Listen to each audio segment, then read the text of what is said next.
doktor i shkencave politike dhe hulumtues i lartë pranë Institutit Oktopus, ka risjellë në vëmendje një strategji të Serbisë që asnjëherë nuk i harron metodat kriminale ndaj shqiptarëve. Është rasti i shpëtimit nga ushtarët britanik të 2 vajzave shqiptare në vitin 2000. Këtë hijen e zezë që ende të përsëri nga Serbia, bashkë me shumë pyetje gjeopolitike, ne do të mundohemi t'i trajtojmë pikërisht me zotin Kuçi në këtë bisedë. Përshëndetje, mirë se erdhat. Përshëndetje, mirë se u gjej. Doja që ta nisnim bisedën tonë pikërisht me ndihmën tuaj, duke rikujtuar atë ngjarje të shumë viteve më parë që mbetet si jo vetëm në memorien tonë, por mbetet le të themi dhe aktive dhe na rikujton që duhet të vazhdojmë të jemi vigjilentë dhe të bëjmë kujdes. A mund t'ja rikujtoni të rishikuesve tanë se për çfarë po flasim konkretisht? Pas luftës në Kosovë të plasur në shkruar marrëveshja ushtarake të Manovës në 9 qershor, Serbia edhe gjatë tërheqjes, por edhe në veri të Kosovës ka vazhduar krimet kundër shqiptarëve. Ato krime kanë qenë pashtë të mëshme sa krimet e njëjtë. Tani kur jemi në natën e 3 dhe 4 shkurtit, ka ndodhur ngjarja më e tmerrshme që pas luftës tek shqiptarët në rreth 10 shqiptarë, janë plagosur mbi 25 shqiptarë të tjerë, dhe po ashtu janë dëbuar rreth 12.000 shqiptarë nga veriu i Kosovës dhe është etnizuar me serb veriu i Kosovës që edhe sot vazhdon të mbetë problem. Në atë kohë ka pasur madje raporte të ndryshme për këtë çështje që do të thëjë pas pyetjes suaj që na vetë konkretisht për ngjarjet e britanikëve. Në rastin e britanikëve, kjo ka ndodhur me 16 qershor të vitit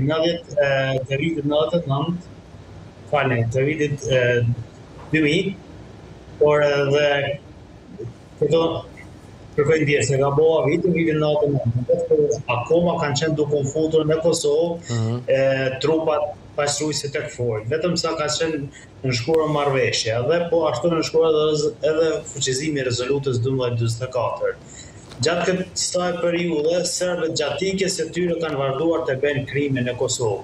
Rasti ka ndodhur në Prishtinë ku disa persona policë serb të dehur kanë zënë 2 vajza të reja dhe një burr, babain e tyre, dhe janë qasur për t'i dhënuar. Banorët për rreth kanë parë rastin tragjik dhe i kanë njoftuar KFOR-in, parashutistët, do thotë personat e parë të cilët i kanë hasur. Dhe këta kanë qenë parashutistët britanik, të cilët nuk kanë hezituar dhe kanë hyrë brenda aty. Në oborrin e asaj shtëpie kanë gjetur 2 mitraljez, kanë pasur 2 mitraljez. E kanë thyr derën, janë fut brenda dhe pasi janë fut brenda aty i kanë gjetur, do thotë policët e derë, duke i zhveshur para syve të babait të tyre 2 vajza me dhunë për të pasur dhunë seksuale ndaj tyre.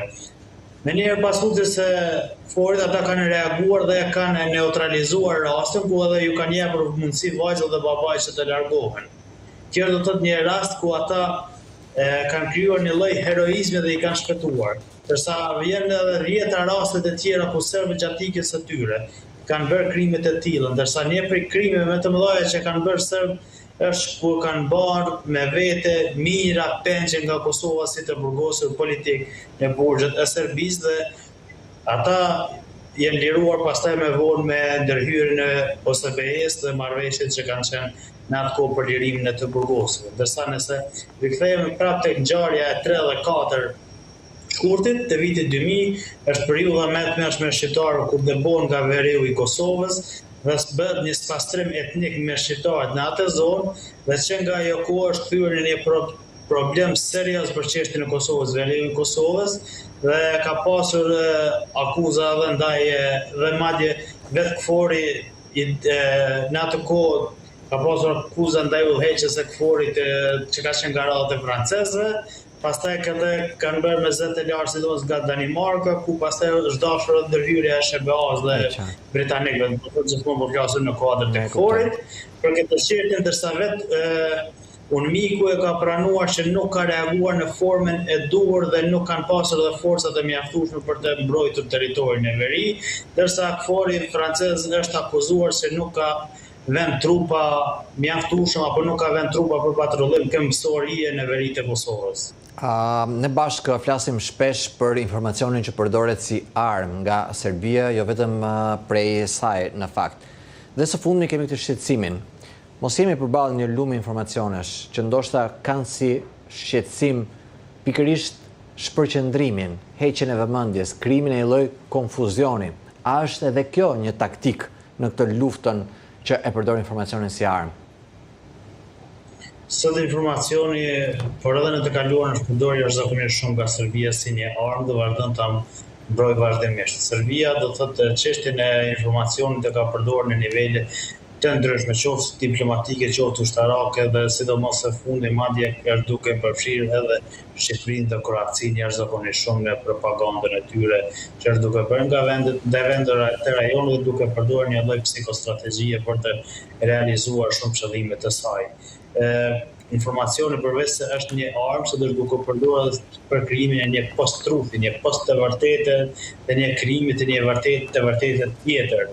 Në atë që tashme Arno Gujoni i si angazhuar i Serbisë në marrëdhënie ndërkombëtare për propagandë është duke thënë që bota po dëshiron ta dëgjojë edhe anën e Serbisë. Për shembull, ata informacionet e rreshme i kanë përdorur së fundi mund të përmend për shembull që patëm rastin e Reçakut, ku ta vazhdojnë të propagandojnë pse si Reçaku ka qenë një shpifje shqiptarëve dhe NATO-s dhe si një çështje për të krijuar një momentum për ndërhyrje ndërkombëtare dhe si është e bërë pa drejt Serbisë në këtë çështje. Pastaj informacione të ndryshme dhe trajtim të informacione të ndryshme ose krijime të vërteta të ndryshme duke krijuar edhe në rastin e Kosovës ku për shembull përdoret si paralelizëm me rastin e Somalilandit, Grenlandës, Venezuelës dhe shumë çështje të tjera. Ndërsa në të kaluarën kur flasen për çështje të tilla dezinformatave kundrej Kosovës e kemi rastin e Gjorgje Martinovićit, ku ka qenë një pedofil serb, i cili për shkak të pedofilisë së tij ka bërë gjeste që ndoshta nuk është janë termat e duhur t'i përmendim këtu, por që gjestet e tij pastaj keq përdorur nga Serbia kundrej Kosovës. Kjo informacioni sot në luftën hibride është bërë një armë jashtëzakonisht e fuqishme kundrej vendeve të cilat janë të saktë. Në këtë rast Serbia dhe Rusia jo vetëm ndaj Kosovës, por edhe ndaj vendet e tjera të Ballkanit perëndimor duke përdorur informacione të ndryshme të cilat e shprehin interesat e tyre gjeostrategjike dhe i japin një post-truth ose një post të vërtetë gjithë të ngjarjeve që ndodhin reale në rajon. Gurakuç, pse mendon se pikërisht tani, në një moment mjaft të ngarkuar me zhvillime gjeopolitike që po ndryshojnë shumë le të themi elemente të politikës jashtme që konsideroheshin dhe merreshin si të mirëqëna, pikërisht në këtë moment Moska, shefi i diplomacisë Moskës, zoti Lavrov, i kërkon Serbisë të rishohë pozicionin e saj në raport me Europën. Dua ta cek një kronologji vetëm gjatë muajit janar. Në fillim të muajit janar, do thotë më njëherë pas aty afër Krishtlindje Ortodokse, Borçan Arçenko, që është ambasador rus në Serbi, ai mori një iniciativë ku në deklarata për media tha që është duke bërë një spastrim etnik ndaj serbëve në Kosovë dhe përveç tjera në Serbia duhet të mos pres drejtësi nga Brukseli për çështjen e dialogut ndërmjet Kosovës dhe Serbisë, siç e thonë ata Prishtinës dhe Beogradit. Me njëherë kishte edhe një konfirmim të këtyre bisedimeve edhe nga Petkovići me Borçan Arçenko. Në të njëjtën periudhë patëm ku edhe Sergej Lavrov doli me deklaratat e tij ku tha që Serbia duhet të rishikojë marrëdhëniet e saj me Brukselin dhe përveç tjerë duhet edhe të për shkak të presionit ndaj Kosovës dhe po ashtu që janë në negociata me Shtetet Bashkuara të Amerikës për çështjet e Ballkanit, Bosnjës së Hercegovinës dhe rajonit në këtë formë. Pra, ata janë duke ndjekur një strategji të vëmendshme dhe një strategji të mirë menduar ku tentojnë prapë që në rajon të krijojnë një lloj qasje tjetër gjeopolitike që i funksionon Serbisë dhe Rusisë e që është mbajtja dhe rritja e terrenit gjeopolitik të Rusisë.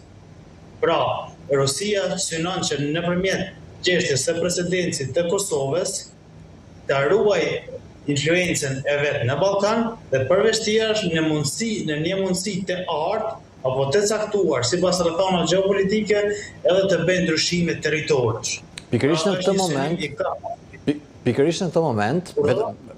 në këtë moment, them, jo në këtë moment sot, jo në këtë moment që po flasim, në këtë momentin gjeopolitik që po diskutojmë, erdhi lajmi tjetër që Rusia i kërkon të Shtetet Bashkuara të Amerikës, hajde të gjejmë një marrëveshje dhe ta zgjidhim çështjen e Ballkanit.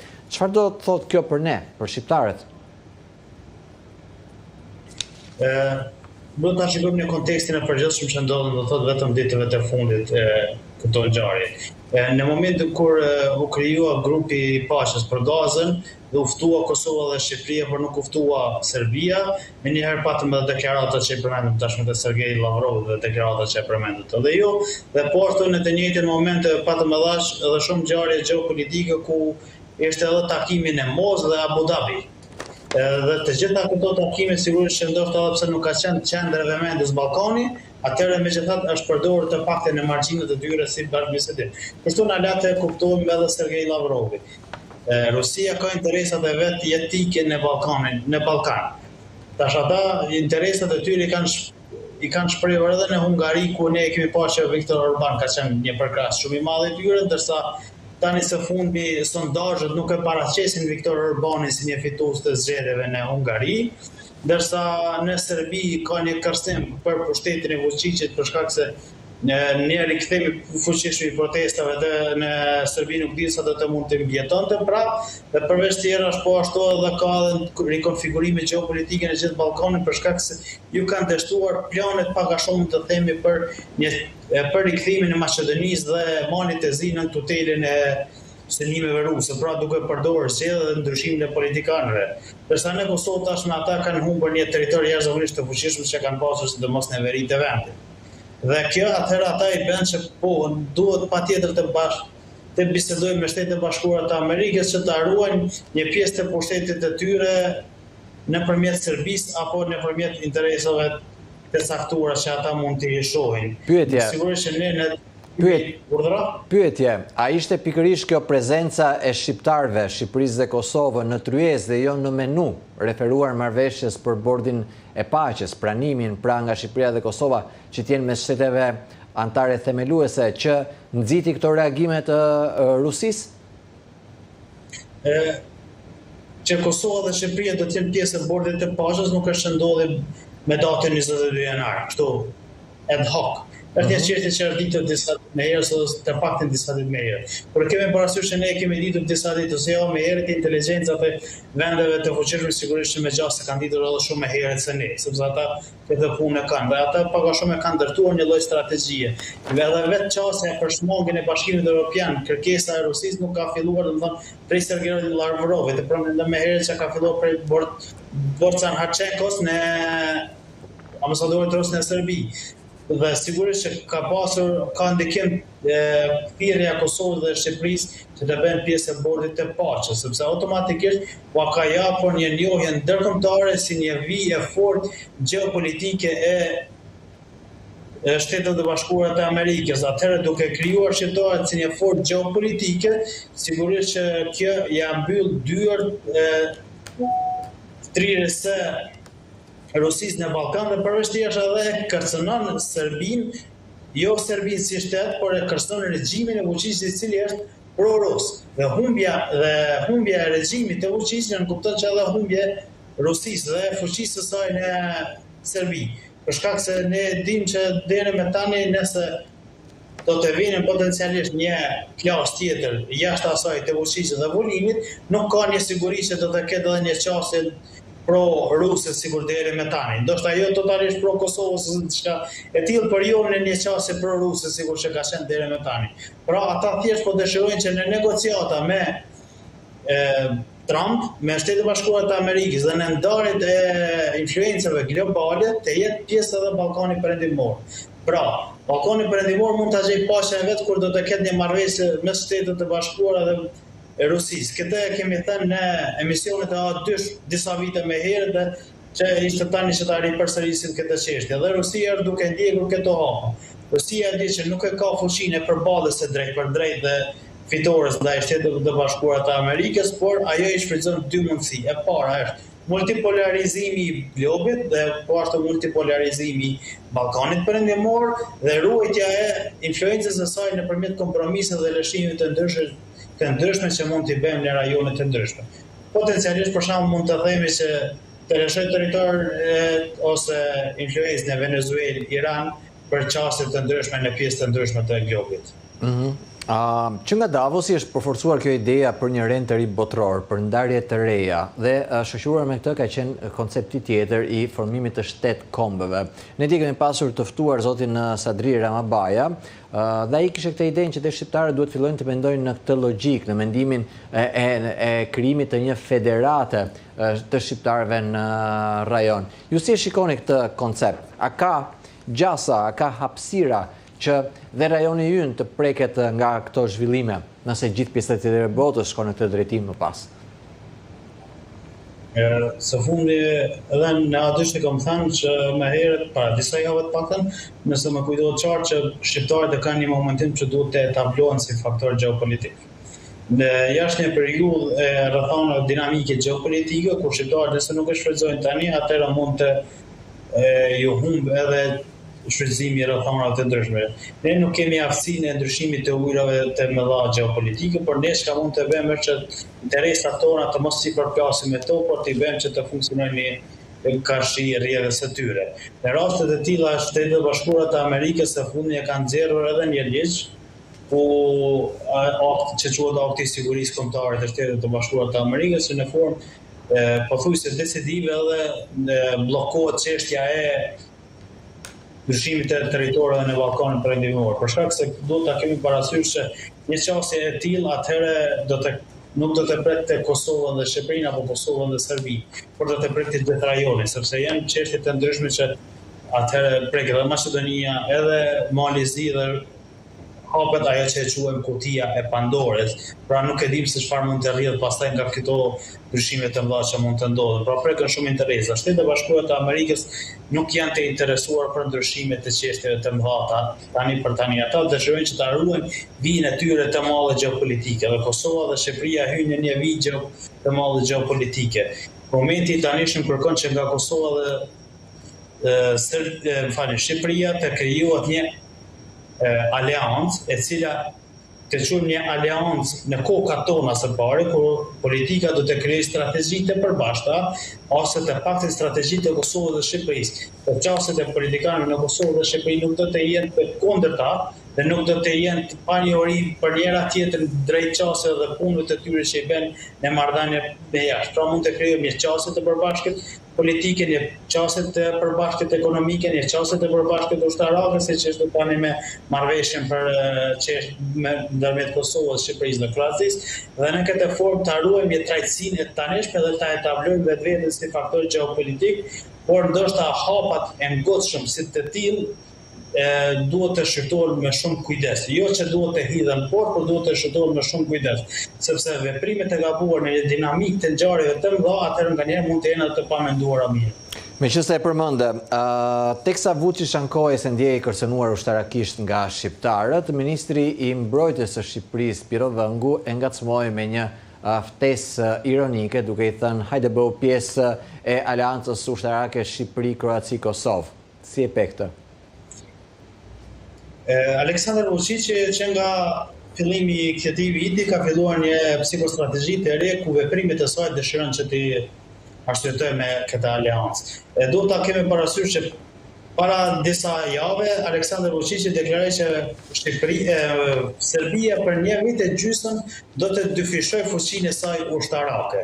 Në të njëjtën kohë ata kanë publikuar që janë duke shtyrë përpara dhe kanë të gatshëm ligjin i cili e bën të detyrueshëm çështjen ushtarake, rekrutimin ushtarak të terreneve atje ku duhet të kryejë shërbime në dhjetor. Hyrja në fuqinë dhjetor. Hyrja në fuqinë dhjetor. Pikërisht këtij ligjit përmendë shërbimin e detyrueshëm ushtarak në Serbi dhe thjesht po shtoja që pritet që të hyjë në fuqinë dhjetor, pra nuk është thjesht diçka e mbetur në kuadrin e fjalëve, është konkrete gjëja. Tash për të rikthyer te kjo çështje, duhet ta kemi parasysh para disa muajve e njëjta çështje është bërë. Madje ka pas raportime të mediave në Serbi ku janë marrë dhunshëm dhe mund t'i gjejmë prapë ato lajme ku janë marrë dhunshëm disa të rinj dhe janë rekrutuar që të kryejnë shërbimin e detyrueshëm ushtarak. Sigurisht që mbetet për një investigim më tutje se çfarë ka ndodhur nga ne, por sepse nuk jemi në Serbi që ta dimë saktë, por mbetet një çështje e tillë. Serbia shpeshherë ndoshta para se të thotë disa gjëra i ka bërë ato veprime. Ne nuk mund ta dimë saktë si analist apo si studius të kësaj fushë çfarë po ndodh. Ndoshta inteligjenca këtë çështje edhe e di. Në këtë aspekt atëherë ata i morën disa veprime ku edhe duke paraqitur Kosovën si kaslem për shkak të marrjes së armëve antitank dhe armëve të ndryshme, dronëve dhe çështjeve të ndryshme, atëherë ata gjetën arsyetime që duhet të armatosen, ndërsa po ashtu e gjetën edhe si vreng çështjen e kësaj marrëveshje ndërmjet Kosovës, Shqipërisë dhe Kroacisë për furnizim me armë. Pra për furnizim me armë shumë nga Serbia e zgjet si arsyetim për shkak se ata e quajnë si një aleancë kundra Serbisë.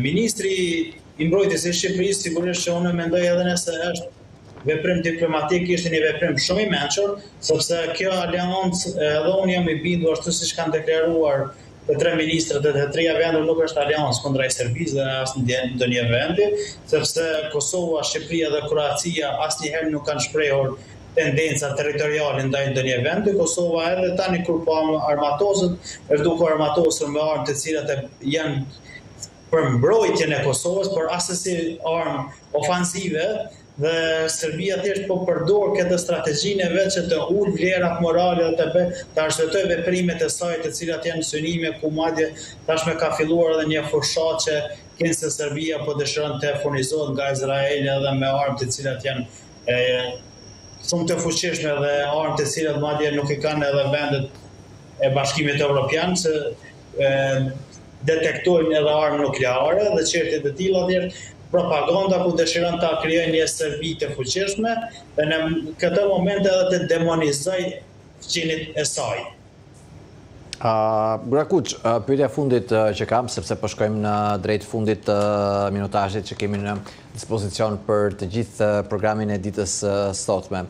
Ne na bëri përshtypje që pas Davosit, në fakt, Aleksandar Vučić, kur u pyet nga mediat nëse i duhet të zgjidhte mes Europës dhe Shtetet Bashkuara të Amerikës, këtë do të zgjidhte, përgjigjja e tij ishte: unë dua të kem marrëdhënie të mira me Shtetet Bashkuara të Amerikës, por tashmë Serbia është në rrugtimin e vet evropian. Pra, një zgjedhje sipas tij e bër de facto. Ne na bëri shumë përshtypje, nuk e di se si e peti, çfarë interpretimi i jep ti një batute të tillë, po më vjen të pyes në sa krah njëkohësisht tenton të haj Serbia, sepse shëban Europën, Rusinë, Kinën gjithashtu, tenton të mbaj marrëdhënie të mira, le të themi, me sa porta po luan. Të them të drejtën, Serbia ka vetëm një portë. Ajo është Rusia. Rusia ka arritur në mënyrë të përsosur që Serbinë ta paraqes si një vegël neutraliteti në marrëdhënien ndërkombëtare dhe në këtë formë ta përdor si portë për çështje në diplomacinë dhe në fusha të tjera të Shtetit Bashkuar të Amerikës dhe të Bashkimit Evropian. Në këtë formë ne kemi pa që raportet e mediave dhe rrjedhët e dokumenteve perëndimore kanë zbuluar që Serbia ka qenë infiltruar për interesat të Rusisë në shumë çështje dhe institucione të Bashkimit Evropian dhe po ashtu edhe në përçarje të shoqërisë franceze me baza fetare. Pra, thjesht është një vegël, një proksi e Rusisë, por që Rusia ka shfryzuar për ta paraqitur si një çështje neutraliteti dhe kështu e përdor si një vegël të saj. Dua ta marr me shembullin konkret. Serbia në Ballkan e përdor narrativen e vet që është mbrojtësia e krishtrimit evropian. Ndërsa Rusia e përdor që është mbrojtësia e krishtrimit ortodoks. Për shkak se në rajonin ku gjeografikisht është Rusia i përshtatet kjo narrativ, ndërsa në rajonin ku gjendet Serbia i përshtatet kjo narrativ. E realisht mbrojtësia e ortodoksizmit dhe e krishtrimit nuk janë asnjëra as tjetra. ato janë mbrojtëse të politikave të tyre imperialiste. Dhe religionin e përdorën vetëm për çështje të interesat të Putinit dhe Vučićit. Por është e njëjta strategji ku mundohen që të realizojnë interesat e tyre duke u paraqitur që se po mbrojmë këtë apo po mbrojmë atë. Në momentin saktuar ata Vučići e shpall dëmon perëndimin, e kritikon perëndimin, e kritikon Bashkimin Evropian ose atë, në momente të tjera e lavdron perëndimin ose thotë jemi në këtë rrugë dhe në atë rrugë. Por interesi i vetëm që e kanë mbrojtur deri më tani është ai i Rusisë. Dhe kemi pasur që edhe madje përsëri tani këtë javë nuk kanë shprehur gatishmëri që t'i vënë sanksione Rusisë, dhe po ashtu çka ka qenë edhe një deklaratë që tregon që Rusia tashmë ka kontroll, mund të themi të plot mbi Serbinë, është që Borçan Harshenko tha që Serbia nuk e furnizon askënd me armë pa dijenin e Rusisë. Pra, Vučići ka në kontroll gjithë armatimin e Serbisë dhe institucionet e Serbisë po ashtu kanë në kontroll gjithë rrjedhën e armatimit. Dhe këtë e kanë bërë madje edhe nëpërmjet ndryshimit të ligjit për ushtrim, kur ishte çështja që e futën në funksion që Vučić ka kontrollin e plotë të saj. E kuptoj. Gurakuç, kemi mbritur në përfundim të kësaj bisede. Falenderoj jashtëzakonisht shumë për të gjithë analizën tënde. Si gjithmonë shumë interesante biseda me ty, shpresoj të kemi përsëri të ftuar dhe të vazhdojmë përsëri këto diskutime, sepse duket sikur rajoni jon prodhon gjithmonë lajme dhe zhvillime në këtë drejtim. Për sot shumë faleminderit Gurakuç Kuçi. Kënaqësi, faleminderit shumë, respekt për ju dhe shikuesit tuaj. Faleminderit. Ndërkohë, ne të nderuar televizionistë kemi mbërritur gjithashtu në përfundim të ditarit të fundjavës për ditën e sotme. Ju falenderoj për vëmendjen, ndërkohë që bashkë do të shihemi përsëri fundjavën e ardhshme.